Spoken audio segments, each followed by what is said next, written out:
Latner. Graham, thanks for joining me. Thank you very much for having me. So I wanted to have you on because we have some big news about one of the most vulnerable Republicans who is heading for re-election in this election cycle, and that is Susan Collins.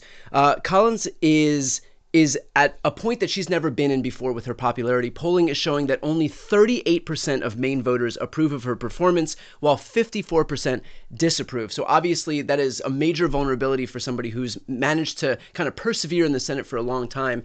And so how has Susan Collins' performance kind of fueled your entrance into this race? You know, Susan Collins has been in the Senate for almost 30 years. And in those 30 years, conditions for working class Mainers have deteriorated significantly. The material life around here is difficult now. Healthcare is falling apart. We have rural hospitals closing. Many people my age and younger are leaving the state because there's literally no affordability. Of course, only to go elsewhere there where affordable homes don't exist either. Um, it is a She has shepherded along a system that has in no way, shape, or form reflected the needs of working people in Maine. And at this point, across the political divide, people know this. People know that she's a self-interested politician, that she is an establishment politician who has tried to play this charade for many years about how she tries to be a moderate, but in the end, everything she supposedly tries to oppose winds up getting passed anyways. Everybody sees this for what it is. It's no longer an effective lie. And I just know a lot of folks in Maine, Republican, Democrat, doesn't really matter, who are sick and tired, and they are looking for a change. I think that's such a great point because she has tried to kind of toe both lines here, and she has helped shepherd through a lot of the policies that have ultimately hurt Mainers in the end. For example, she did vote for cloture to advance this one big beautiful bill that's ultimately going to cut healthcare from 17 million Americans, going to cut food assistance to the tune of $300 billion, and honestly, at its core, her being in the Senate representing Maine means that Republican leadership will be in power, and it's Republican leadership that's pushing forward all of these policies that are hurting working class people, that are hurting our ability to gain food for those who are food insecure. And so on and on, just her being in the Senate is actually perpetuating the very system that's hurting her state, even if she finds creative ways to go around it and make herself not overtly the villain. I mean, look, she voted to move the big beautiful bill, if you want to call it that, Yeah. through. Then she voted against it on the floor.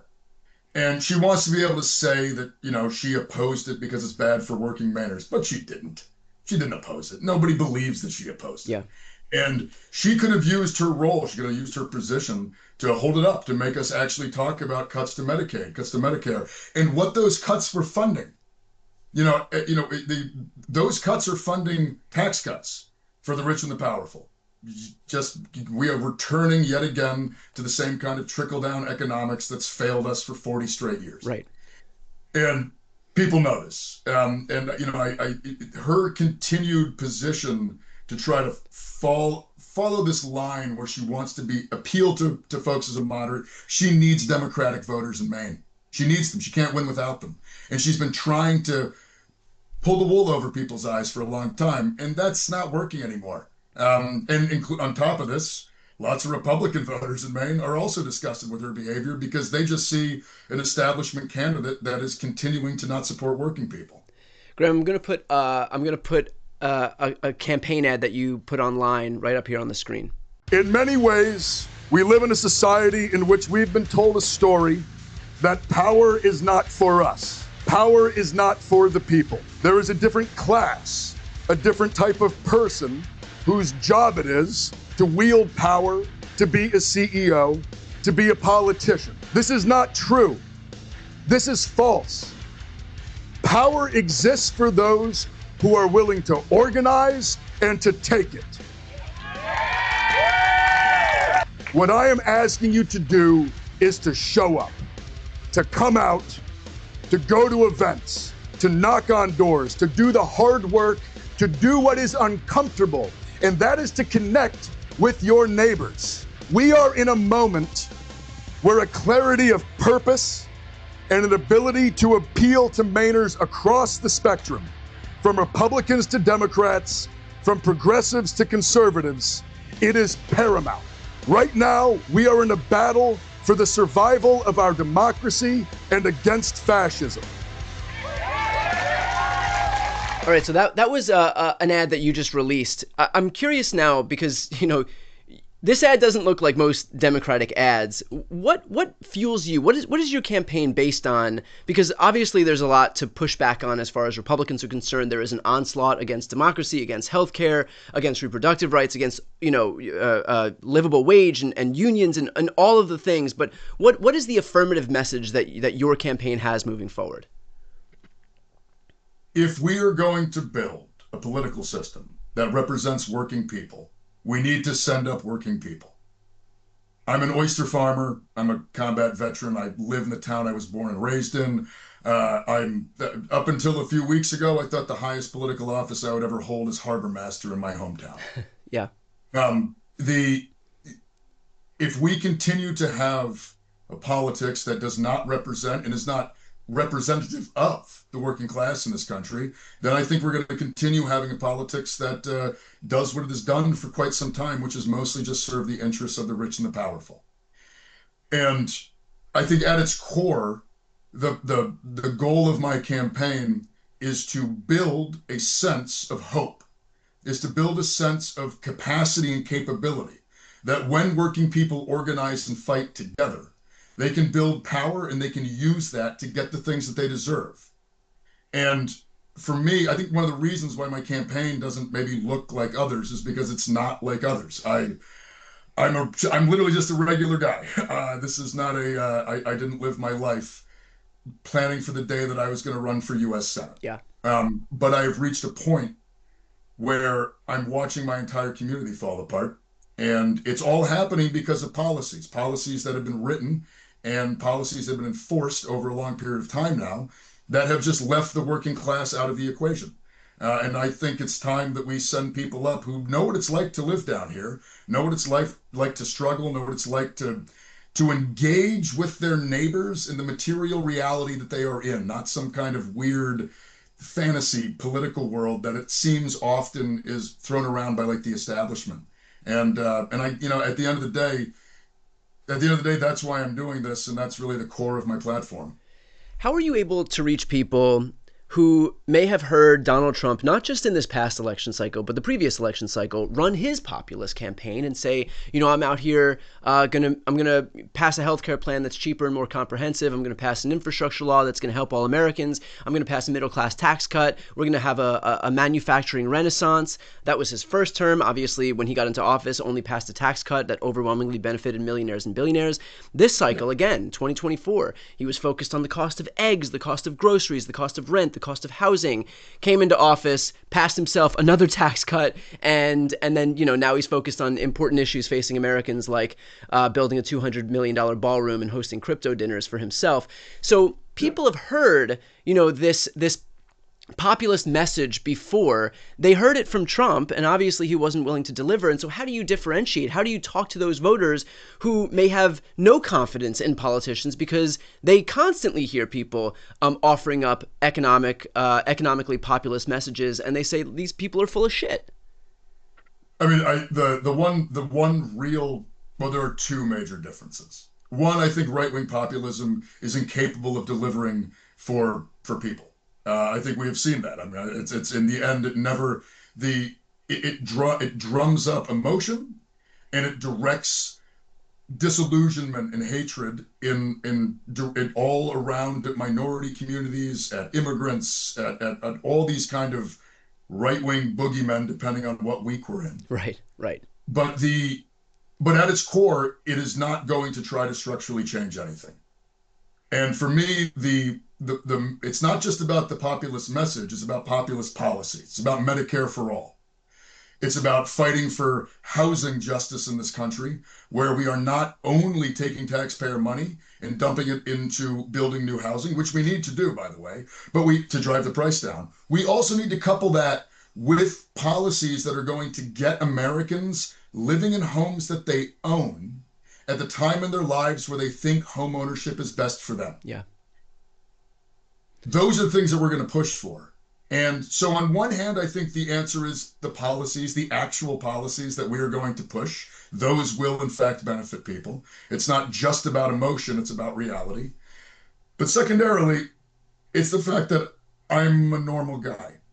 I can, and I know I can have these conversations because I live in a small town of 1,000 people. I work in a boat launch where a lot of my friends and neighbors, the people I work next to, were Trump voters. And I talk to them every single day. Long before I had any interest in doing this, we have conversations about the fact that the oligarchy and the billionaires is raiding the chest and stealing everything from the working class. We have conversations about how healthcare is broken because we've turned it into a profit-driven system, and that just doesn't work. It's inefficient. We talk about the housing crisis. We talk about the cost of goods, and they notice that consumer goods are going up, and they know it's because of the tariff discussion. And when you just talk to people about what's going on, I don't think people are stupid. I think people can be propagandized. I think people can live in alternate realities, but they aren't idiots. They see what's happening to them. They understand it. And they do know deep down inside that they are getting screwed. And I think if you go to them and you talk to them very bluntly about who is actually screwing them, the response is always incredibly positive. I mean, I'll just say this. I have these conversations all the time, and people are always like, well, thank God. Thank God that like we can finally talk about this out in the open. Yeah. And, you know, I think that's the value. For folks who you've spoken with, I'm especially interested in folks who are Trump supporters. Is there some sense of disillusionment? Like, what have you found is the best avenue to reach these people? What's most resonant with these people who otherwise have no allegiance to the Democratic Party, no allegiance to left of center politics, and may predicate so much of their identity on being a Republican? One, you just talk about the policies as they are. Talk about what they're going to do. Talk about what their purpose is and why they're going to improve people's lives. When you do that, people respond positively. I mean, there's plenty of polling that shows that universal health care, that protecting public education, expanding Social Security, getting rid of the cap, all of these things, they are popular. When people just read what it is, divorced from the larger narrative about Democrat, Republican, left and right. And again, I think that like that's how you do it. And there's a disillusionment. I mean, one of my neighbors, a guy I talk to every single day, he voted for Trump. He voted for Trump 3 times. Starting about 2 months ago, he would literally come up to me every day and he's like, destroying this country, destroying this country. Yeah. Like this is all falling apart. The terror. He's a builder. So he watched all of the price of building consumables just going through the roof. Right. And the people selling him these things said, this is expensive now because we're afraid of tariffs. And he knows it. And again, I think that we need to reach out to here in Maine especially. I'm just going to say this very quickly. We are not going to beat Susan Collins by not figuring out how to get a much larger portion of the Maine electorate into the tent. We need disillusioned Trump voters. We need a lot of unenrolled and independent voters who, frankly, at this point, are just disgusted with the establishment. They're disgusted with the system. And you get those people by talking to them and telling them the truth, which they already know. They already know that they're being robbed. They're angry about it. That's why they think politics doesn't reflect their needs. Yeah. Because in many ways, they haven't seen a politics that does. But it's incumbent upon us as Democrats to show people that we can truly be the party of the working class. And I firmly believe in this, and I know that we can do it. I just think that there is a real, I'm concerned that there is still an element within the higher echelons of the party which isn't quite ready for this yet, and they're a little spooked by it. But here in Maine, you want to beat Susan Collins, you got to have somebody who can talk to everybody in the state of Maine. And there's one thing that I know that I can do. It's that because, well, I'm just a working class guy with a lot of energy. I'm a former bartender who loves talking to people, and I've got a Toyota pickup truck with at least 500,000 miles left on it if I do the oil changes right. Yeah. So, like, I know that I can reach out and have those conversations. And that's why I think that like I'm without question the best candidate to go up against Collins come November of 26. I don't think we can beat her. I think we can crush her. Graham, for folks who are looking to help your campaign, where can they go? Please go to grahamforsenate.com. We because of the type of politics that we are doing here, we're not taking corporate PAC money. We are really, really reliant on small dollar fundraising.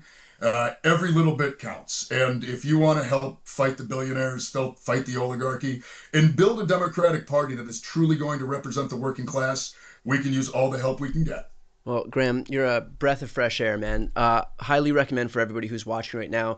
Please click the link right here on the screen and also in the post description. If you're listening on the audio podcast, follow the link in the show notes. Help donate, fund this campaign. And Graham, I appreciate your time. Best of luck on the campaign trail. Thank you very much, Brian. Appreciate it.